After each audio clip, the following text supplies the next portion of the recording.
família. Wagner Silva de Souza nasceu no dia 11 de junho de 1984 no bairro de Bangu, no Rio de Janeiro. Por incentivo do pai, um torcedor fanático do Flamengo, desde muito pequeno teve muito contato com o futebol, seja brincando ou assistindo os jogos do rubro-negro no Maracanã. Entretanto, foi na escolinha do Bangu Atlético Clube que ele, aos 9 anos de idade, ingressou de vez nos gramados. Por lá ficou por quase 3 anos, tempo suficiente para ser descoberto pelo seu primeiro clube, o Campo Grande Atlético Clube. Já mostrando um talento acima da média, aos 12 anos, Wagner foi levado para a base do Vasco da Gama. No Cruz Maltino, o jovem atacante fez boa parte de sua formação e até chegou a sonhar com a profissionalização. Mas no final dos anos 90, pouco tempo depois de completar 16 anos, foi dispensado pela diretoria.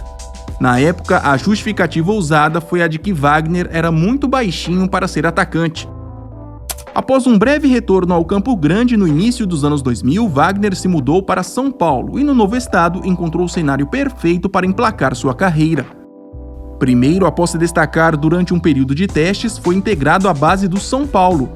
No tricolor paulista, apesar de ter mostrado um bom futebol, ficou só por 3 meses. Não houve na época um acordo para sua permanência. Depois, Wagner conseguiu uma chance na base do rival Palmeiras.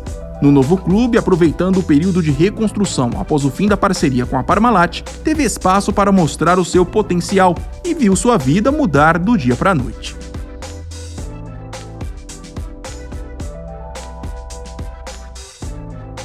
Jogando ao lado de nomes como o goleiro Deola e o atacante Edmilson, Wagner despontou como uma das melhores revelações do Palmeiras no século XXI. Seu primeiro auge aconteceu na Copa São Paulo de Futebol Júnior de 2003, quando foi vice-artilheiro e ainda ajudou o clube a chegar à final da competição. Aliás, foi justamente durante essa copinha que ele ganhou o apelido que o acompanha até hoje, Wagner Love, uma brincadeira ao fato de ter sido pego na concentração com uma mulher. Promovido ao elenco principal ainda em 2003, Wagner Love não precisou de muito tempo para virar um dos melhores atacantes do Verdão. Em 33 jogos, o jogador de 19 anos balançou as redes 22 vezes e foi peça fundamental na campanha que marcou o retorno do Palmeiras à elite do futebol brasileiro.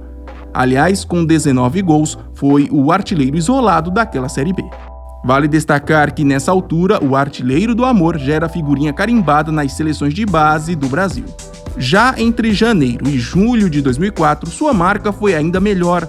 Foram 26 gols em 30 jogos. Desses 26, 14 aconteceram no Paulistão, o suficiente para ganhar mais uma artilharia na carreira. Com essa fase tão avassaladora, coube então ao treinador Parreira dar à revelação do Palmeiras sua primeira convocação para a seleção principal do Brasil. Foi para a Copa América de 2004. Na campanha do título brasileiro, entrou em campo uma vez. Diante de tamanha ascensão, uma ida para o futebol europeu foi quase uma questão de tempo.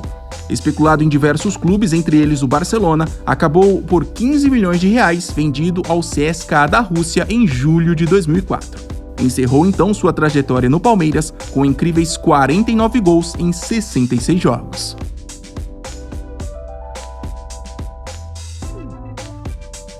A ida para o futebol russo, por mais que para muitos fosse apenas um trampolim visando outro mercado na Europa, significou para Wagner Love uma etapa muito importante em sua carreira. Durante 5 temporadas consecutivas, ele se tornou um dos melhores jogadores da Liga Russa e de quebra ganhou o respeito da torcida do CSKA. E não é para menos, o brasileiro, além de ter marcado 103 gols em 198 jogos durante esse período, foi fundamental para as conquistas de 2 campeonatos russos, 4 Copas da Rússia, 3 Supercopas da Rússia e uma histórica Copa da UEFA. Aliás, nessa Copa da UEFA, o atacante ainda terminou como artilheiro isolado, com 8 gols marcados. Realmente, essa passagem de Wagner Love pela Rússia foi uma das melhores fases de sua carreira. Entretanto, no meio desse sucesso, um episódio ficou bastante marcado aqui no Brasil e acirrou uma das rivalidades mais intensas do futebol paulista, que foi o quase acerto do jogador com o Corinthians em 2005. Para quem não lembra, bem no início da parceria com a MSI, o Timão por pouco não acertou a contratação de Wagner Love para ser o seu camisa 9. Na época, houve até uma espécie de apresentação no oficial, com direito a uma camisa personalizada, mas no final das contas, os russos não quiseram liberar o jogador.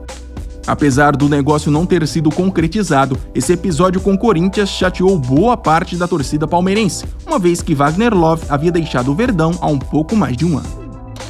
Jogar no Palmeiras ou no Corinthians? Pegou já de Não tem enrolação aqui, né? Não, eu sou jogador profissional, eu quero voltar pro Brasil no momento. Tô pensando em voltar a jogar na seleção brasileira, então acho que eu vou fazer o que Deus quiser e o que o meu coração mandar. Wagner, você tá por dentro da negociação do Corinthians com o teu time, o CSKA? Você tá sabendo o que tá acontecendo? Não, eu só conversei com o presidente. O que tá faltando? O que precisa acontecer? Tirar do bolso só isso? Estão pedindo quanto, você sabe? Não sei. Não faço. Bom, depois de todo esse sucesso já citado com a camisa do CSKA Moscou, em agosto de 2009, eis que Wagner Love, sonhando em disputar a Copa do Mundo de 2010, resolveu que era a hora de voltar para o Brasil. Após algumas conversas, o retorno foi concretizado para o Palmeiras, seu clube de formação. Foi assinado um contrato de empréstimo válido por um ano, com possibilidade de prorrogação por mais alguns meses, caso o Verdão chegasse à final da Libertadores de 2010. Os dois lados comemoraram bastante essa negociação na época. Para o jogador, como eu disse antes, voltar ao Brasil poderia representar uma maior visibilidade na seleção, uma vez que sua última convocação havia sido na Copa América de 2007. Já pelo lado do Palmeiras, que estava na liderança do Brasileirão, contar com um atleta do nível de Wagner Love fortaleceria ainda mais o elenco na busca pelo título. Infelizmente, para a decepção de ambos, o retorno de Wagner Love não terminou da maneira que se esperava. Durou só 5 meses e apesar dos 5 gols em 12 jogos, o atacante foi um dos jogadores mais criticados pela derrocada do clube no final daquele Brasileirão. Antes líder, o Verdão terminou aquele campeonato fora do G4. Centro de detenção provisória, os 3 agressores do jogador Wagner Love, do Palmeiras. Eles passaram a noite na delegacia de homicídios e foram levados pela manhã para o centro de detenção provisória da Vila Independência, na zona leste da capital. Todos são integrantes da principal torcida organizada palmeirense e ontem agrediram Wagner Love no estacionamento de um banco em Perdizes. Os 3 foram presos em flagrante e vão responder por lesão corporal e racismo, crime inaudito. Tudo isso deixou o relacionamento entre clube e jogador praticamente insustentável. Então, em janeiro de 2010, a única solução encontrada foi repassar o contrato de empréstimo para outro clube do Brasil, e foi assim que Wagner Love foi parar no Flamengo. Agora, com a camisa do seu clube do coração, o atacante, no final das contas, não conseguiu o seu objetivo, que era voltar à seleção e jogar a Copa de 2010. Para sua posição, Dunga optou por nomes como Luiz Fabiano, Nilmar e Grafite. Porém, nos seus 6 meses de clube, ele construiu uma relação muito forte com a torcida. Foram 23 gols em 29 jogos. Formou ao lado de Adriano Imperador um dos ataques mais fortes do futebol brasileiro, que carinhosamente foi apelidado pela imprensa carioca de Império do Amor. Isso praticamente obrigou a diretoria do Flamengo a lutar de todas as formas nos bastidores para pelo menos tentar uma prorrogação do empréstimo. Mas, ao ver os números do atacante, o CSKA não quis conversa e o pediu de volta. Todavia, a história de amor entre Wagner Love e Flamengo ainda estava longe de acabar. Em julho de 2012, depois de outros 23 gols em 64 partidas, o CSKA topou mais uma vez negociar o atacante. Agora, o contrato não seria de empréstimo. Para ficar em definitivo com Love, o rubro-negro se comprometeu a pagar 10 milhões de euros pela transferência, uma das maiores compras da história do clube até aquele momento. Por mais que o retorno tenha sido muito celebrado, essa segunda passagem do atacante pelo Flamengo foi de certa forma prejudicada pelo momento do clube na época. Com mudança na presidência, saindo Patrícia Amorim e chegando Eduardo Bandeira, ele teve que segurar a responsabilidade de um clube em transição. Com a saída de vários nomes mais badalados, virou praticamente a única estrela do elenco. Foram 24 gols em 51 jogos, quase um gol a cada 2 partidas. Isso manteve o atacante em alta, mas não garantiu a sua permanência no Flamengo. Após pagar apenas 4 dos 10 milhões de euros acordados na compra, o Flamengo entrou em acordo com o CSKA Moscou e devolveu o atacante ao clube russo em janeiro de 2013. Seria a última vez que Wagner Love vestiria a camisa do seu clube do coração.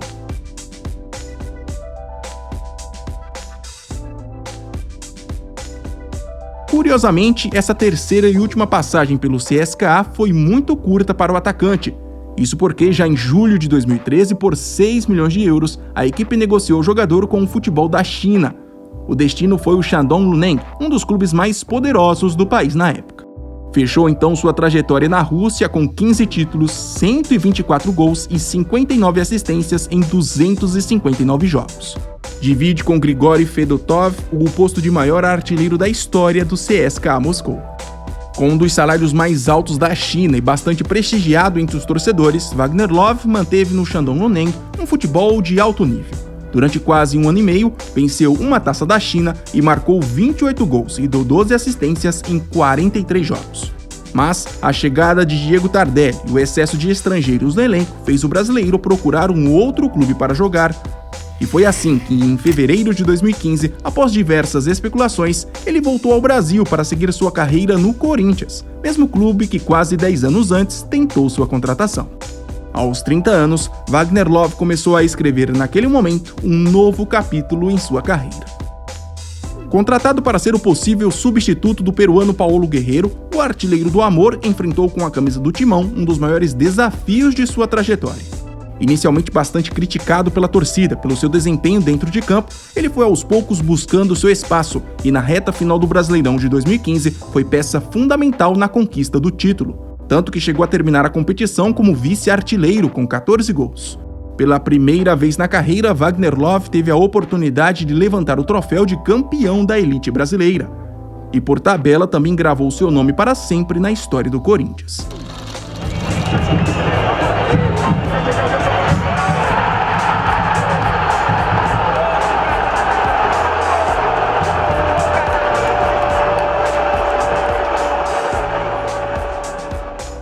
Fiquei muito feliz de ter feito esse gol, porque alguns anos atrás eu fui dispensado daqui, né? Porque eu era franzino, era baixinho e o gol hoje foi de cabeça. Então agora tem que me aturar.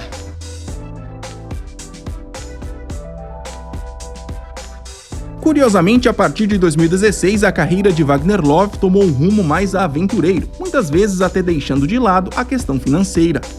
Em janeiro de 2016, ele rejeitou propostas da China para se aventurar mais uma vez na Europa. O time da vez foi o Mônaco. 7 meses depois, após apenas 4 gols em 13 jogos, o brasileiro partiu para a Turquia. Entre agosto de 2016 e janeiro de 2018, brilhou com a camisa do Alyanspor. Foram 34 gols em 44 jogos. Na sequência, ao longo de 2018, fez parte do elenco do gigante Besiktas.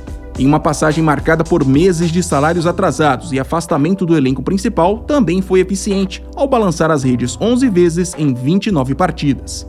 Mais uma vez badalado no mercado, Wagner Love resolveu voltar ao Brasil e até chegou a ter um acordo verbal com o Santos. Todavia, seu destino em janeiro de 2019 foi mais uma vez o Corinthians. Nessa segunda passagem, por mais que tenha enfrentado mais uma vez altos e baixos com a torcida, voltou a deixar a sua marca. Durante um ano e meio, foram 12 gols em 66 jogos e um troféu do Campeonato Paulista, com direito a gol do título contra o rival São Paulo. Ganhou o respeito da torcida corintiana pela raça dentro de campo e pelo seu espírito de liderança. Ao virar reserva no Timão, Love rescindiu seu contrato e surpreendeu a muitos ao aceitar uma proposta do Kairat, do Cazaquistão. Nesse clube pouco conhecido por aqui, voltou a disputar as principais competições da Europa e, em um ano e meio, venceu 2 títulos nacionais e marcou 27 gols e deu 20 assistências em 57 jogos. Foi nesse período um dos atacantes brasileiros com mais participações em gols no exterior. Vale destacar que nessa época ele já tinha 37 anos. E fechando seu ciclo no futebol internacional, entre janeiro e julho de 2022, o veterano ainda teve uma breve passagem pelo Midtjylland, equipe da primeira divisão da Dinamarca. 10 jogos, 1 gol e 1 assistência foram os números do Brazuca no clube dinamarquês. Após ver o seu nome cogitado em vários clubes do nosso país mais uma vez, na segunda metade de 2022, Wagner Love aceitou o desafio de disputar a segunda divisão do Brasil quase 20 anos depois do seu sucesso com o Palmeiras. Na oportunidade, o artilheiro do Amor assinou com o Sport Recife e assumiu a responsabilidade de ser um dos principais jogadores da equipe. E apesar de não ter conseguido o desejado acesso e de ter acumulado alguns momentos delicados com a torcida, o veterano manteve sua fama de goleador no rubro-negro. Em 76 jogos entre 2022 e 2023, foram 30 gols marcados e 10 assistências. acabou deixando o esporte após não chegar a um acordo financeiro para renovar o contrato. Wagner Love, que ao longo de 2024 completará 40 anos, voltará a disputar a primeira divisão do nosso país na atual temporada. Agora em janeiro, ele assinou um contrato de 1 ano com o Atlético Goianiense. Já claramente vivendo os últimos momentos nos gramados, o artilheiro do Amor deve ser tratado de maneira especial no novo clube, sendo preservado em algumas partidas para assim poder jogar em alto nível. Com 401 gols marcados ao longo da carreira até agora, Wagner Love é um dos poucos brasileiros em atividade ao ultrapassar a barreira dos 400 gols. Não sabemos qual será o seu desempenho ao longo de 2024 e nem se essa temporada será a sua última na carreira. Porém, por tudo que conquistou até agora, já podemos facilmente colocá-lo no patamar dos grandes atacantes brasileiros do século XXI.